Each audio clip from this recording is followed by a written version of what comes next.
Very welcome back. Now, parental leave can be one of the most unique and rewarding times of a parent's life, giving you precious time to bond with your newborn. But what happens when you have to go back to the workplace? Here with advice on how to handle what can often be a logistical and emotional upheaval is parenting expert Aoife Lee. Good morning to you, Aoife. Hi, Aoife. We just mentioned there it can be a time of huge change for the whole family when you're returning to work. At least the little one. Yeah, absolutely. Quite an emotional time for everyone. You know, partners involved and the kids, and there's a lot of change, a lot of decisions that need to be made, and if anything, it's that overwhelming feeling of how am I going to manage it all. And the big obvious one is being separated from your baby that you've been with. And, you know, I suppose we underestimate that obviously first-time parents, you kind of don't know what to expect going back to work.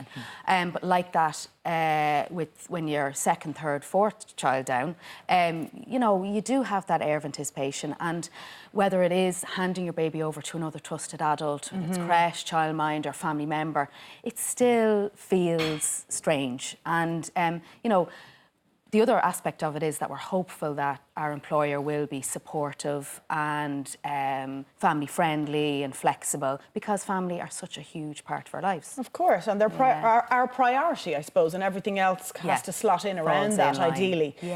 Advice for mums or indeed dads going back to the workplace. Firstly, you're suggesting sit down and ask what's most important to you. Yeah, it's getting the priorities, like you said there, trying to look at all the different aspects of your life, whether it's family, friends, your career, relationships, your hobbies.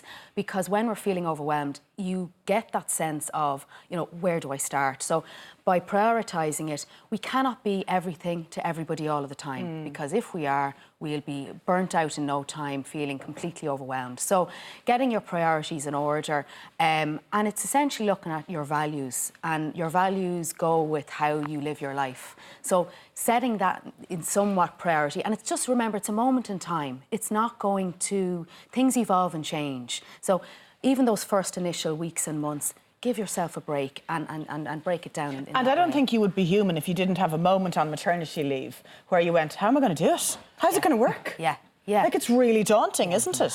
And a lot of planning involved. Yeah, and sometimes you feel like you're the only one. And I meet parents every day and they feel completely like, how does everyone else do it? Yeah. How, you know, how do they juggle it all? And they're not necessarily. They mightn't be chatting about it as much, but a lot of people feel exactly the same way. And I just got a message from a mum there the last day, and she said, it's my second maternity leave. I'm going back in a couple of weeks. I am dreading it. And we have to be kind to ourselves, you know. You touch on a really interesting point when you're talking about renegotiating the roles at home, and this is something that is, I suppose, close to home personally. Controversial. Well, the person who is at home with the baby, obviously your primary role is to take care of the baby, but it stands to reason, because you are at home, that, you know, undoubtedly you are the one making the dinner in the evenings, tidying up the house and doing all the other chores, because you're in the house and your partner may not be getting home till 6, 7 or later.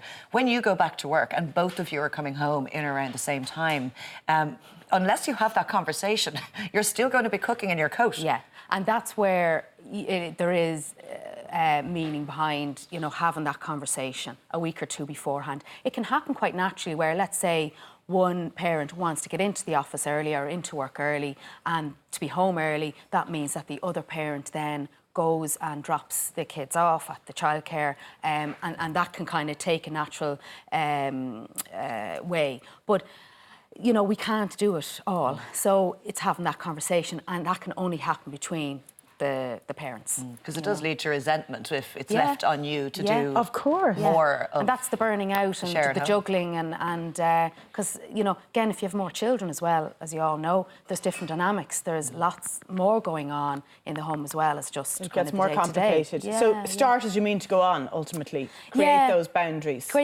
but also in the workplace, and what I mean by that is, if you've sat down and have had a conversation with your line manager, your boss, and they've agreed, right, come in early, leave early, whether you have a 4-day week and a day parental leave.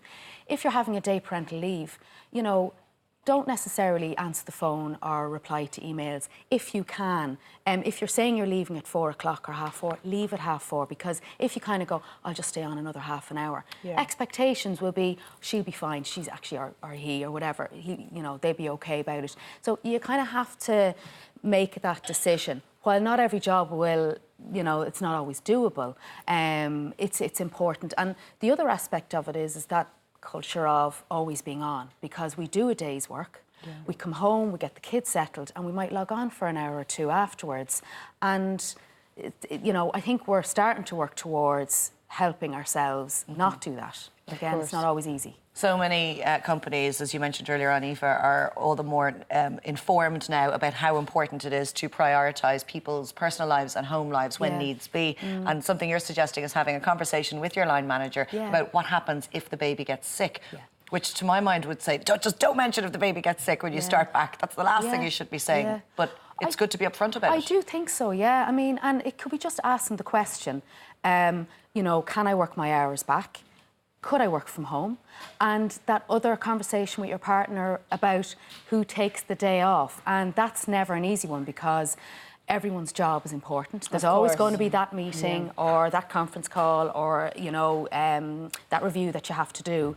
But have the conversation, it's okay, because sometimes we're afraid to. Makes perfect sense. Yeah, and have the chat even 2 weeks before you go back, not when the baby gets sick. Yeah. You know, which just before we run out of time, Aoife, be prepared for the roller coaster of emotions. I mean, we've all been there. Yes. And that drop off initially is difficult. Yeah. Going back to work. I've done it 3 times. But I think it's really important to say for anyone who's watching this morning, be it mum or dad, going back to work, you manage it, don't you? And it all does fall into place. It does. It's just a case of allowing yourself settle back in.